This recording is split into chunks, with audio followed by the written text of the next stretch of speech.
Hello दोस्तों, ये है श्रीमद् भागवत गीता जिसका मैं आजकल वाचन करती हूँ। पितृ पक्ष में इसे सुनना और पढ़ना बहुत ज़्यादा लाभदायी होता है। तो आज मैं इसका 5वां अध्याय पढ़ने जा रही हूँ। श्री गणेशाय नमः। सुनिएगा। श्री ओम नमः भगवते वासुदेवाय विश्वेश्वराय आदि पुरुष अपरंपार अलेख पुरुषाय नमः। जगत बंधु ज्योति स्वरूप जी के जाननहार हरि यश मांगनायो दास प्रभु के द्वार। श्री भगवान ने अर्जुन को जो गीता ज्ञान दिया था सो मुझे मिले। हे भव भय हंजन श्री कृष्ण जी, सो किशोरदास मांगता है, हे प्रभु गीता ज्ञान के उच्चारण करने से तुम्हारे भक्त पूर्ण ब्रह्म को प्राप्त होते हैं। हे प्रभु मैं आपकी शरण में पड़ा हूँ। किशोरदास और कृष्णदास अति दीन गरीब हैं और आप परम प्रवीण आरत दुभंजन है। हे श्री कृष्ण भगवान, तेरे भक्त संतों और भक्तों के हेतु मैं ये ज्ञान कहता हूँ, सुनिए। अध्याय 5। समदर्शी के रूप को कहित हूँ पहचान, हे कुंती सुत ध्यान से सुनो लगाकर कान। ब्राह्मण गैया स्वान में देखे मेरा रूप, हाथी और विद्वान सम निर्बल और भूप। मूढ़ चतुर सम जानते बेजर सम धनवान, ऐसा समदर्शी पुरुष मोको अति प्रिय मान। एवं 5 अध्याय में कहते हैं भगवान, योग और समदर्शिता सम पांडव तु जान। अर्जुन बोले, हे श्री कृष्ण जी, तुमने पहले कर्मों की त्याग करने को कहा, फिर करने को प्रशंसा कहते हो। इन दोनों में जो अधिक हितकर है वह एक बात निश्चय करके बतलाइए। श्री कृष्ण बोले, कर्मों का त्याग और कर्मों का करना ये दोनों ही मोक्ष देने वाले हैं, परंतु इन दोनों में कर्म ज्ञान से, कर्म त्याग से कर्म योग हितकर है। जो किसी से द्वेष नहीं रखता, न किसी पदार्थ को इच्छा रखता है, वह सन्यासी है। ऐसा पुरुष संसार के बंधनों से छूट जाता है। सांख्य और योग को मूर्ख लोग ही पृथक पृथक कहते हैं। पंडित कहते हैं कि जो इन दोनों में से एक में भी अच्छी तरह स्थित हो जाता है उसी को दोनों का फल मिल जाता है। ज्ञान योगियों को जो स्थान मिलता है वही कर्म योगियों को प्राप्त होता है। ज्ञान योग व कर्म योग एक ही है। कर्म योग के बिना संन्यास को प्राप्त होना दुष्कर है। कर्म योग करने वाले मुनिजन को ब्रह्म प्राप्त होने से विलंब नहीं लगता। कर्मयोग युक्त शुद्ध अंतःकरण वाला, मन तथा इंद्रियों को जीतने वाला, संपूर्ण प्राणियों में अपनी आत्मा को देखने वाला, कर्म करता हुआ भी कर्म फल से लिप्त नहीं होता।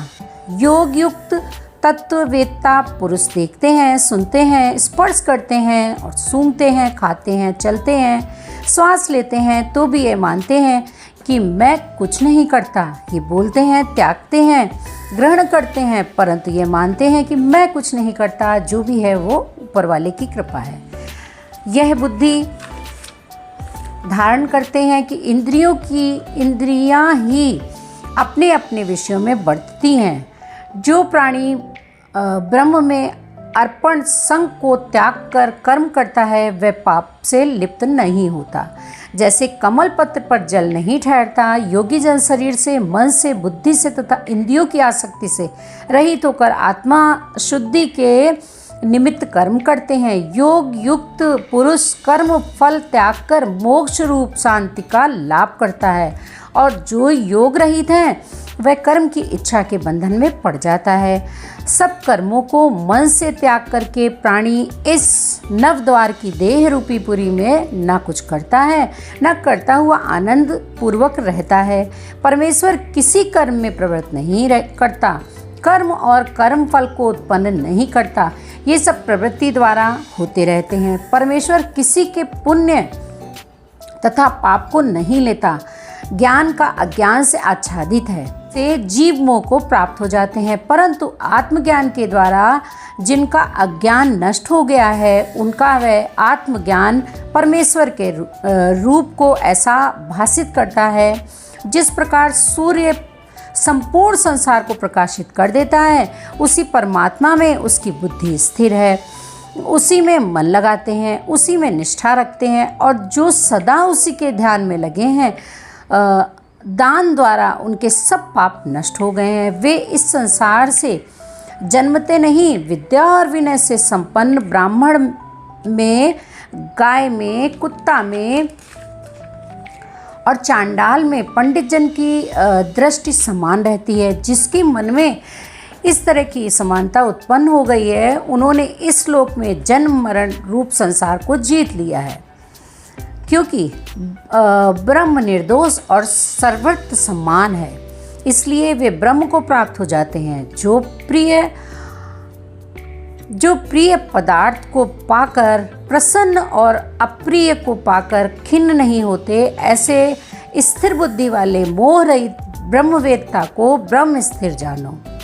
बाहरी पदार्थों में जो चित्त को आसक्त नहीं होने देता, वही आत्म सुख का अनुभव करता है और ब्रह्म में अंतःकरण को मिला अक्षय सुख मोक्ष प्राप्त करता है। वे इंद्रियों के स्पर्श से जो भोग देते हैं वे वस्तुतः दुखदायी होते हैं और उनका आदि भी है और अंत भी है। हे कौन्तेय, ज्ञानी लोग ऐसे भोगों में रत नहीं होते। शरीर छूटने के पहले जो मनुष्य काम और क्रोध के वेग को सहन करने में समर्थ होता है, वही योगी सच्चा सुखी है। जो योगी आत्म सुख से सुखी, अंतरात्मा के आनंद से आनंदित और अंतर योग से ही प्रकाशित है, वह ब्रह्म रूप होकर ब्रह्म निर्वाण मोक्ष को प्राप्त करता है।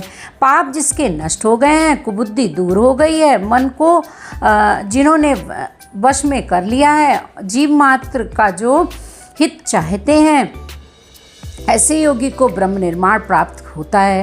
काम तथा क्रोध जिनमें नहीं है, मन के वेग को जिसने रोक लिया है, ऐसे आत्मज्ञानी योगियों को ब्रह्म निर्वाण सहज ही प्राप्त हो जाता है।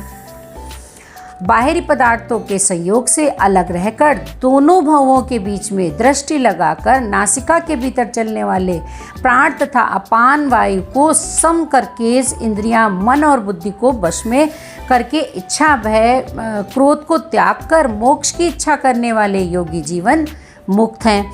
जो मुझको सब यज्ञों और तपों का भोक्ता, संपूर्ण लोकों का स्वामी, सब प्राणियों का मित्र जानते हैं, उन्हीं को शांति प्राप्त होती है।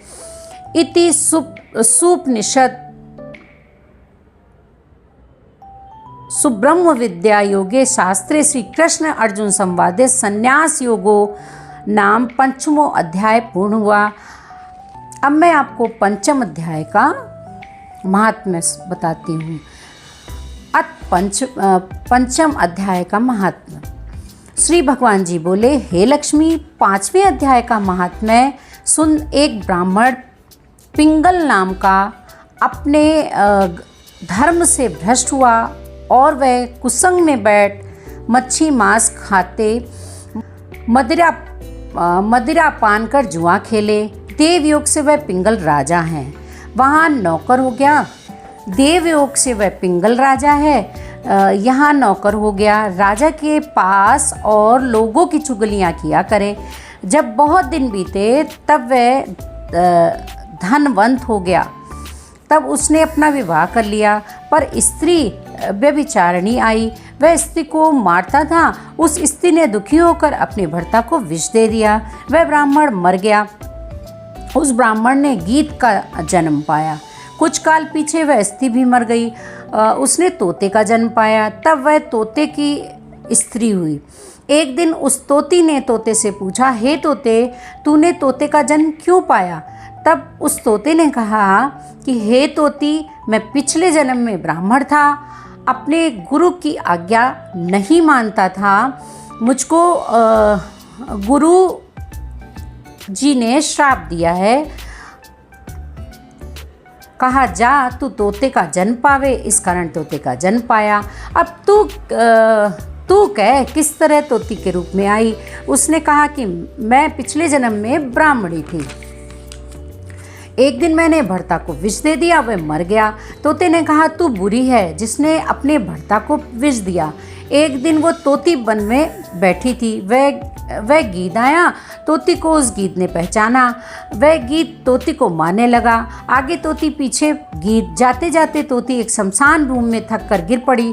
वहाँ एक साधु का दाह हुआ था। साधु की खोपड़ी वर्षा के जल के साथ भरी हुई पड़ी थी। वह उसमें गिरी। इतने में गीद आया और तोती को मारने लगा। उस खोपड़ी के जल के साथ उसकी देह धोई गई और आपस में लड़ते लड़ते मर गए और अधम देही से छूटकर देव देही पाई। विमान आए, तिन पर बैठकर बैकुंठ को गए। वह खोपड़ी एक साधु की थी जो गीता के 5वें अध्याय का पाठ करता था। वह परम पवित्र था। उसके जल से दोनों पवित्र हो गए। जो प्राणी श्री गंगा जी का स्नान करके श्री गीता जी का पाठ करते हैं वह बैकुंठ को जाते हैं। बोलो श्रीमद् गीता की जय। बोलो कृष्ण भगवान की जय।